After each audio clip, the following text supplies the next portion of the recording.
Welcome to the Lead Pedal Podcast with your host, Bruce Outridge, where he talks all things trucking. Now let's get rolling.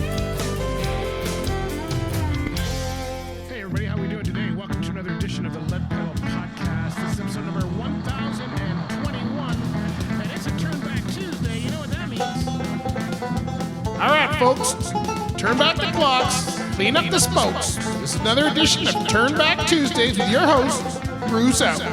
That's right, that's right. And today's show, we're going to talk about retread tires, right? So what is a retread tire and when did they come around? That is probably the biggest thing. They're the kind of thing that's been around forever, but nobody really knows what they do. So we're going to be talking about that on the show today, and we'll do that right after this. So stay tuned. Hey folks, are you an owner-operator looking for a place to call home? Well, Rims Transport is based out of Hamilton, Ontario, and that's right, they are a place, owner-operator fleet only. They run flatbed out of Hamilton, and they don't run much more than 500 to 700 mile radius. So if you're looking for a place that you can get back home on a regular basis, you can get good miles, they have a great culture for owner-operators, and they want you to succeed, then Rims Transport's the place to do that. Where can you learn more? Go to rimstransport.com. Make sure you tell them that the Lead Pedal Podcast sent you, and we want you to be successful. We know them personally over there, and we know they're going to take good care of you. You got open board, you've got tandem US, you got multi-axle US, you got city, you got all kinds of positions available there, all owner-operator fleet. So if you want to be successful for 2023 and beyond, then get on with Rims Transport and tell them we sent you. All right, everybody, talk to you later. Go to rimstransport.com. All right, so hey, and to all of our US friends, a big happy July 4th to you, and happy Independence Day. I know it's a big thing down there, so you may or may not be listening to this, but to add to it, let's give you a little bit of history. So when did recap tires come in? Well, they originally started back in the 1900s, and in the early 1900s, we were using pneumatic tires, and the most challenging problem with them was withstanding cuts, punctures, penetrations, blowouts, those kind of things that, you know, you hit a curb and you tear the tire, something like that.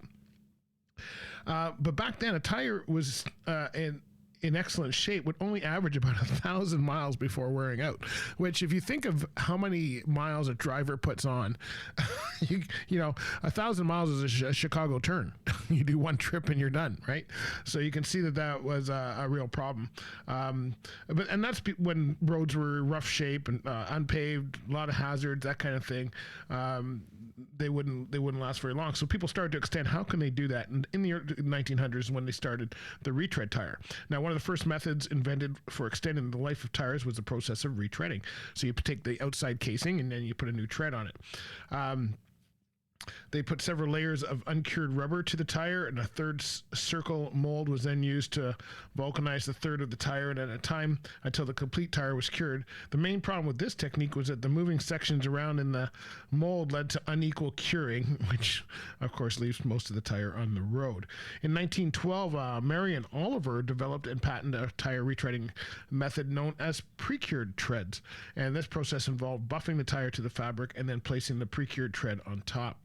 A hoop was then placed at the top of the tread, and a spring was used to push the casing in place.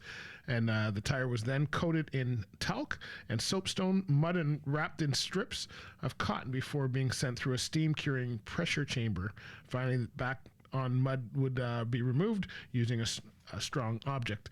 It kept getting increasing demand. Of course, it was doing well, and into the 1920s, and then America saw a remarkable increase in the transportation industry, from 500,000 cars on the road in 1910 to an incredible 8 million by 1921.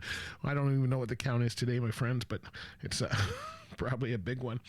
The use of airbags to push the tire against the road was also introduced, replacing solid iron cores.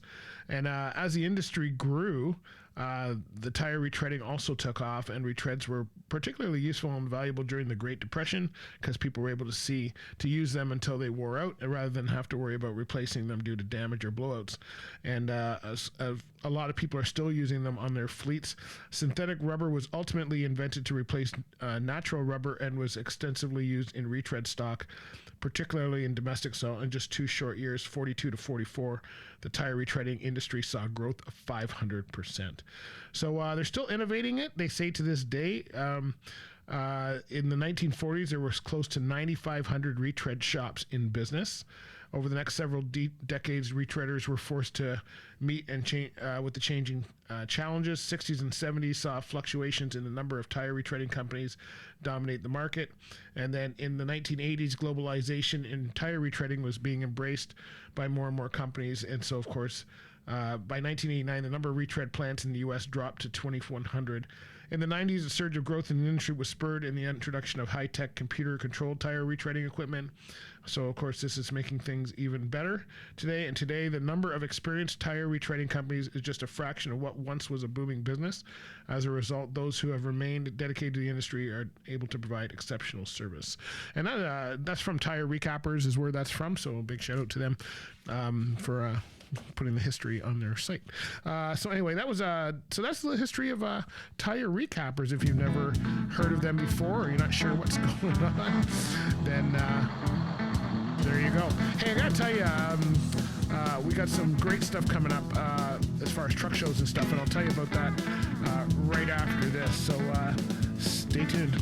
Hey folks, have you heard of CAT Transport? That's right, they are one of the leading carriers in Canada. They've been best managed fleet for many years. They are a very large carrier that operates right across North America.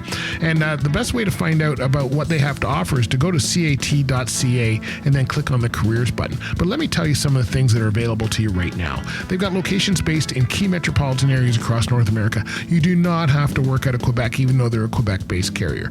They have operations for you anywhere that you live.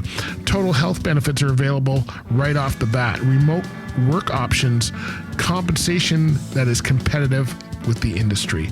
Company matching pension plan. Hey, why not grow while they're growing? And on-site health and wellness programs are available. They've got career growth opportunities because they're a fast-growing company, and they provide a work-life balance that they believe is best of the best. Skills development and training programs will keep you advancing in your career so that you can spend a long time with CAT. So check out CAT Transport at cat.ca and click on the careers button to find out all about it. And by the way, tell them that the Lead Pedal Podcast sent you. Hey folks, have you heard of CAT Transport? Hey, are you part of our fan club? You want to make sure you're part of that. Check this out. If you've not become a fan club member yet, well, you want to get into the mix for sure. All you got to do is go to the Lead Pedal Podcast fanclub.com and check it out. Or you can go to any of our other places like leadpedalradio.com or the leadpedalpodcast.com. Check it out. Get involved. Get a way to get free giveaways, get shout-outs, and participate and get some of your coolest tunes played. The fan club is for our great members who support our shows. We really appreciate it. Thank you so much. And if you're not already a fan club member, you want to check it out. Do it through the app, do it through our Facebook group, or do it online at the Lead Pedal Podcast fanclub.com. All right, there we go. We got some great shows coming up here, and you want to make sure you're a part of them. The next one, if you're listening to this today, the next one coming up is the 519 Loud and Proud Show. This is a great show in Orangeville, Ontario. It's called Mono, Ontario, just north of Orangeville. We are going to be able to be at the show this year, do another event, but we highly recommend it. Jay and his team do a wonderful job. They got truck pulls, they got everything going on. So make sure you get in there and support this great cause. After that, we're going to be at the Iowa 80 show as part of our Lead Pedal 1000 tour. We're also going to be at the Great Canadian Show in July 22nd as part of our Lead Pedal 1000 tour. So if you don't know about the Lead Pedal 1000 tour, go to leadpedalradio.com. And hey, make sure you're following us on our socials. We're on Instagram, Facebook, Twitter, TikTok, and you can find me on LinkedIn. And we hope you're having a great day. Be safe out there. Enjoy your weekend. I know a lot of you are off because it was Canada Day last weekend, and it's July 4th this weekend, and you're probably just taking next weekend off too, so who knows. Anyway, whatever you're doing, hope you're having a good one, and we'll talk to you later. This has been another episode of the Lead Pedal Podcast. For more information or to subscribe to the podcast, visit theleadpedalpodcast.com and be sure to follow the podcast on Facebook and Twitter.